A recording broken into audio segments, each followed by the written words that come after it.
Hello प्यारे बच्चों। आज के इस वीडियो में एक्सरसाइज 8.2 का क्वेश्चन नंबर 4 डिस्कस करेंगे। ये क्वेश्चन नंबर 4 जो है वो सत्य असत्य ट्रू फॉल्स पे आधारित क्वेश्चन है। अच्छे से समझना। एक नंबर हमें इसमें क्या दे रखा है, साइन ए प्लस बी बराबर साइन ए प्लस साइन बी। हमें चेक करके बताना है कि इसका मान इसके मान के इक्वल होगा या नहीं होगा। यानी लेफ्ट हैंड साइड कॉल करो और राइट हैंड साइड कॉल करो। अगर दोनों इक्वल आ गए तो ये ट्रू हो जाएगा, इक्वल नहीं आए तो ये फॉल्स हो जाएगा। तो इस क्वेश्चन को बनाने का मैं सबसे आसान आपको मेथड बताने वाला हूँ। आप क्या करो, ए और बी के वैल्यू को मान लो। जैसे ए को तो मैं कितना ले लेता हूँ, 30 डिग्री ले लेता हूँ, और बी को कितना ले लेता हूँ, 60 डिग्री ले लेता हूँ। तो पहले मैं इस पार्ट को सिंपल करूंगा। तो यहाँ पे साइन ए प्लस बी, तो ए की जगह मैं 30 डिग्री रखूंगा प्लस बी की जगह मैं 60 रखूंगा। तो दोनों को जोड़ दूंगा तो क्या आ जाएगा, 90 डिग्री आ जाएगा। और साइन 90 डिग्री का मान कितना होता है, 1 होता है। यानी मैंने इसको सिंपल किया तो मुझे कितना मिला, 1 मिला। तो यहाँ पे भी अगर मैं ए और बी का मान रखूंगा तो मुझे क्या मिलना चाहिए, 1 मिलना चाहिए। तब तो हमारा ये ट्रू आ जाएगा। चलो चेक करते हैं। यहाँ पे मैंने रखा साइन ए कितना दे रखा है, 30 डिग्री दे रखा है। फिर प्लस में साइन बी हमने कितना लिया, 60 डिग्री। तो यहाँ पे आ जाएगा साइन 60 डिग्री।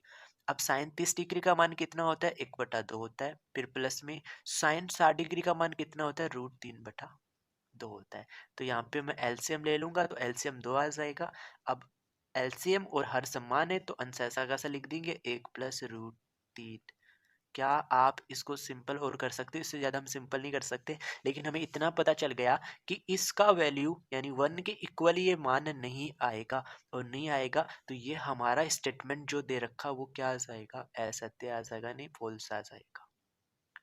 फॉल्स आ जाएगा। इस क्वेश्चन को करने का सबसे आसान तरीका यही होगा। ओके, अब 2 नंबर क्वेश्चन देखो। क्या कह रहा है, थीटा में वृद्धि होने के साथ साइन थीटा के मान में भी वृद्धि होती है क्या।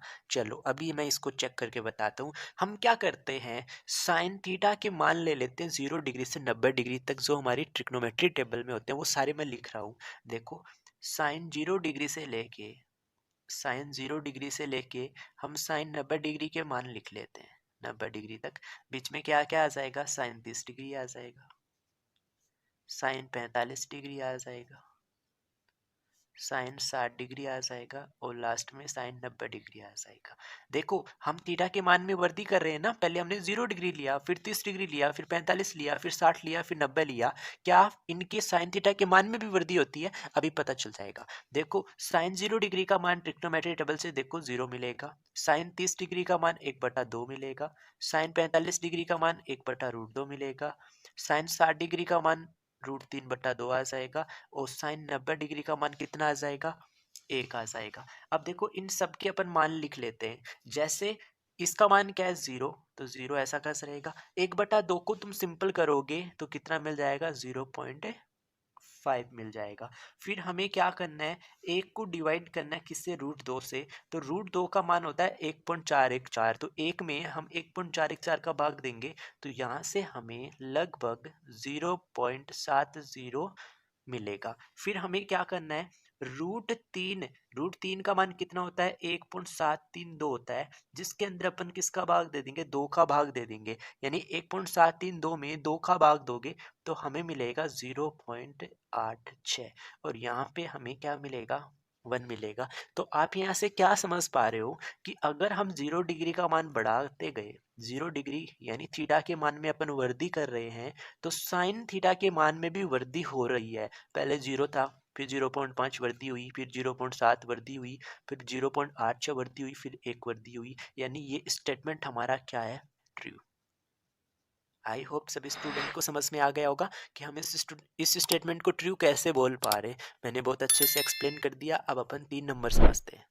यस, देखो 3 नंबर पार्ट क्या दे रखा है, थीटा में वृद्धि होने के साथ कोस थीटा के मान में भी वृद्धि होती है क्या।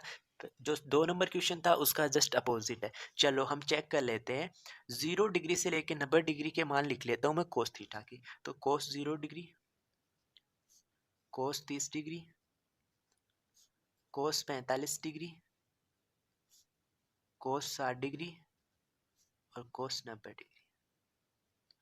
वैसे यहाँ से क्लियर हो पा रहा है कि कोस 0 डिग्री का वैल्यू 1 होता है और कोस 90 डिग्री का वैल्यू क्या होता है, 0 होता है। क्या कहीं पे भी आपको थीटा के मान में आप वर्दी कर रहे हो, तो क्या आपको कोस थीटा के मान में वर्दी नज़र आ रही है? बिल्कुल नहीं आ रही, यहाँ तो कमी नज़र आ रही है। अगर यहाँ वर्दी की जगह कमी होता, अगर यहाँ वर्दी की जगह कमी होता, तो ये स्टेटमेंट क्या हो जाता, ट्रू हो जाता। लेकिन यहाँ पे वर्दी है, इसीलिए ये क्या आएगा, फॉल्स आएगा। ये स्टेटमेंट असत्य होगा, क्योंकि जैसे जैसे हम थीटा का मान बढ़ाएंगे तो कोस थीटा का मान कभी नहीं बढ़ेगा। कोस थीटा का मान तो क्या हो रहा है, कम हो रहा है, क्योंकि पहले 0 डिग्री पे 1 था और 90 डिग्री पे 0 बन गया। यानी यहाँ पे तो क्या हो रही है, कमी हो रही है, इसलिए हमारा ये कथन असत्य हो जाएगा। सभी को समझ में आया? अब अपन 4 नंबर डिस्कस करते हैं। 4 नंबर पार्ट क्या दे रखा, थीटा के सभी मानों पर साइन थीटा कोस थीटा के बराबर होता है। चलो अभी अपन चेक करके बताते हैं। आप थीटा कुछ भी ले लो, ये तो सभी मानों की बात कर रहा है, तो हम थीटा कोई भी एक सेलेक्ट कर लेते हैं। चलो मैं 30 डिग्री ले लेता हूँ। थीटा मैंने 30 डिग्री माना है, तो अगर मैं यहाँ साइन 30 डिग्री रख दूंगा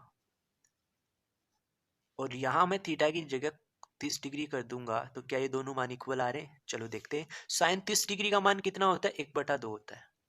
कोस 30 डिग्री का मान कितना होता है, √3 होता है। जरा सोच के बताओ, क्या ये दोनों वैल्यू आपको इक्वल नजर आ रहे हैं? नहीं, ये दोनों मान इक्वल नहीं है। तो जब किसी एक मान, एक थीटा के लिए 30 डिग्री के लिए अगर ये दोनों इक्वल नहीं है, तो सभी मान के लिए साइन थीटा कोस थीटा के इक्वल कैसे हो सकता है? तो ये कथन भी हमारा क्या आ जाएगा, असत्य आ जाएगा, फॉल्स आ जाएगा। इनमें आपको कारण भी पूछा गया था, मैं आपको विथ रीजन बता रहा हूँ कि ये स्टेटमेंट क्यों गलत है। जो सही है तो सही होने का मैं आपको प्रूफ दे रहा हूँ, जो गलत है तो गलत क्यों है उसका भी मैं आपको प्रूफ दे रहा हूँ। ओके, समझ में आया? एक लास्ट 5 नंबर पार्ट और बचा, उसको अपन और समझते हैं। यस देखो, क्वेश्चन नंबर 4 का 5th पार्ट। ए बराबर 0 डिग्री पर कोट ए परिभाषित नहीं है।